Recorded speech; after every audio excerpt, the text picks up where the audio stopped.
ஹல்லேலூயா, price Lord. ஆண்டவரும் இரட்சகருமாகிய இயேசு கிறிஸ்துவின் நாமத்தினாலே வாழ்த்தி ஆசீர்வதிக்கிறேன்.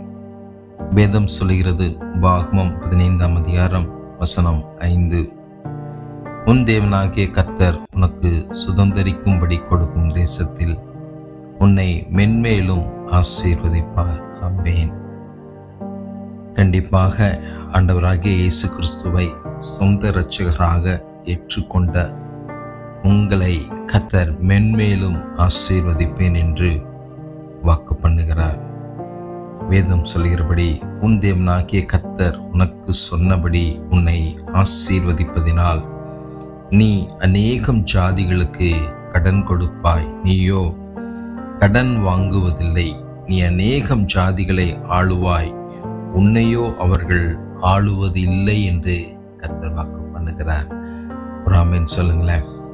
கர்த்தருடைய வார்த்தையை கேட்டு கீழ்ப்படிந்து வாழ்கிற, அவரை சொந்த இரட்சகராய் ஏற்றுக்கொண்டு உண்மையும் உத்தமமாய் வாழ்கிற உங்களை கர்த்தர் அப்பரிவிதமாய் ஆசீர்வதிப்பேன் என்று வாக்கு பண்ணுகிறார்.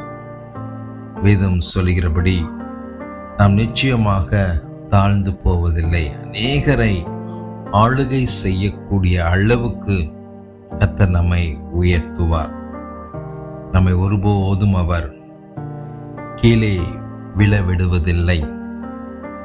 எல்லா சூழ்நிலையிலும் ஆசீர்வாதமாய் சமாதானமாய் வாழ கர்த்தர் நமக்கு உதவி செய்வார்.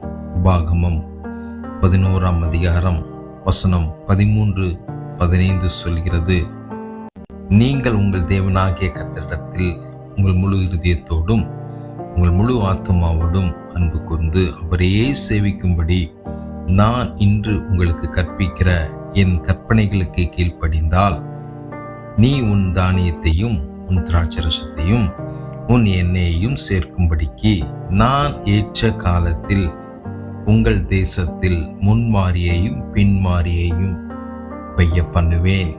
ஏற்ற காலத்தில் நீங்கள் செய்கிற காரியங்கள் ஆசீர்வதிக்கப்பட கர்த்தர் உங்களுக்கு உதவி செய்வார்.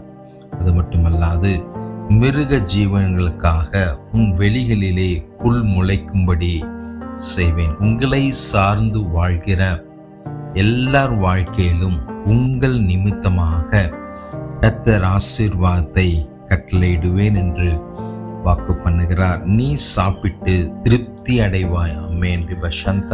கர்த்தரா ஒரு திருப்தியான சூழ்நிலையில் வாழ, ஆசீர்வாதமாய் இருக்க கர்த்தர் உங்களுக்கு உதவி செய்வார். ஆம் தேவ பிள்ளைகளே, இதை கேட்டுக்கொண்டிருக்கிற ஒவ்வொரு தேவ பிள்ளைகளும் கண்டிப்பாக நீங்கள் மென்மேலும் வளர கர்த்தர் உங்களுக்கு உதவி செய்வார். நீங்கள் கையிட்டு செய்யும் காரியங்கள் ஆசீர்வதிக்கப்பட கர்த்தர் ஏற்ற நேரத்தில், ஏற்ற வேளையில், ஏற்ற சமயங்களில் உங்களுக்கு உதவி செய்து நீங்கள் செய்யும் காரியங்கள் ஆசீர்வாதமாய் இருக்க கர்த்தர் உங்களுக்கு உதவி செய்வார். அநேகரை ஆளுகை செய்யக்கூடிய அளவுக்கு உங்களுடைய பொருளாதாரத்தில் பெரிய மாற்றத்தை கர்த்தர் உண்டு பண்ணுவேன் என்று வாக்கு பண்ணுகிறார். அது மட்டுமல்லாது, அநேகருக்கு உதவி செய்யக்கூடிய அளவுக்கு உங்களுடைய கரத்தின் கிரியைகளை கர்த்தர் பலப்படுத்துவார், ஆசீர்வதிப்பார். கர்த்தர் தாமே இந்த வார்த்தைகளை கேட்டுக்கொண்டு இதன்படி வாழ தீர்மானிக்கிற ஒவ்வொரு பிள்ளைகளையும் கர்த்தர் இப்படியே ஆசீர்வதிப்பார். ஒருபோதும் அவர் சொன்னதை செய்யாமல் இருக்கிற தெய்வம் அல்ல. நீங்கள் ஆண்டவரத்தில் ஒப்பு கொடுங்க, உங்களை முழுமையாய் அர்ப்பணியுங்கள். கர்த்தர் உங்களை ஆசீர்வதிப்பார். நீங்கள் மென்மேலும் ஆசீர்வதிக்கப்படுவீர்கள். God bless you.